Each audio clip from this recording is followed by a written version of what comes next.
നാട്ടിലെ സാമ്പത്തിക വളർച്ചയേക്കാൾ താഴ്ന്നതാണെങ്കിൽ കടക്കെണിയിലല്ല. നിങ്ങൾ കടം മേടിക്കുന്നതുകൊണ്ട് അതിന് കൊടുക്കുന്ന വിലയല്ലേ പലിശ. അതിനേക്കാൾ വേഗതയിൽ നാട്ടിൽ വരുമാനം കൂടുന്നുണ്ടെങ്കിൽ പിന്നെന്ത് കടക്കെണി? Debt is sustainable.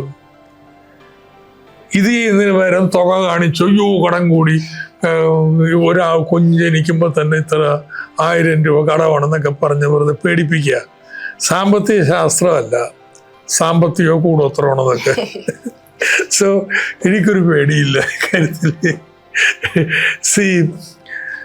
അപ്പോൾ ഇപ്പോൾ ഉദാഹരണത്തിന് നമ്മൾ കിഫ്ബി വഴി 1 ലക്ഷം കോടി രൂപ വായ്പ എടുത്ത് റോഡ്, പാലങ്ങൾ, കെട്ടിടങ്ങൾ ഇതൊക്കെ പണിയാണ്.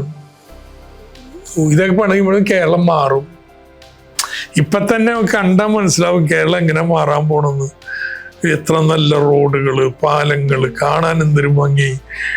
പിന്നെ നമ്മുടെ സ്കൂളുകളുടെ സൗകര്യങ്ങൾ, ആശുപത്രികൾ മെച്ചപ്പെടുന്നു. ഇതിന് വേറൊരു വഴിയുണ്ട്. കുറേശ്ശെ പണം മുടക്കി ഇതൊക്കെ പണിയുക, കടം മേടിക്കണ്ട. ഒരു 25 വർഷം കൊണ്ട് പറ്റേക്കും. അപ്പോഴത്തേന് ഞാനുണ്ടാവില്ല, താനുണ്ടാവും. എനിക്കെന്ത് കാര്യമാ? അതിനും നല്ലത് ഇന്ന് കടം മേടിച്ചതൊക്കെ പണിയാണ്ട് 10-25 വർഷം കൊണ്ട് തിരിച്ചു കൊടുക്കുക. നാട് അഭിവൃദ്ധിപ്പെടില്ല എന്ന് ഇങ്ങനെ മുടക്കുന്നതുകൊണ്ട്.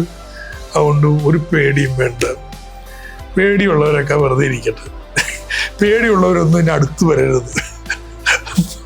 ഭരണത്തിന് പുറത്ത് നിന്ന് വെച്ചാൽ മതി. പേടിയില്ലാത്തൊരു ഭരണം നടത്തിക്കൊണ്ടുപോട്ടെ.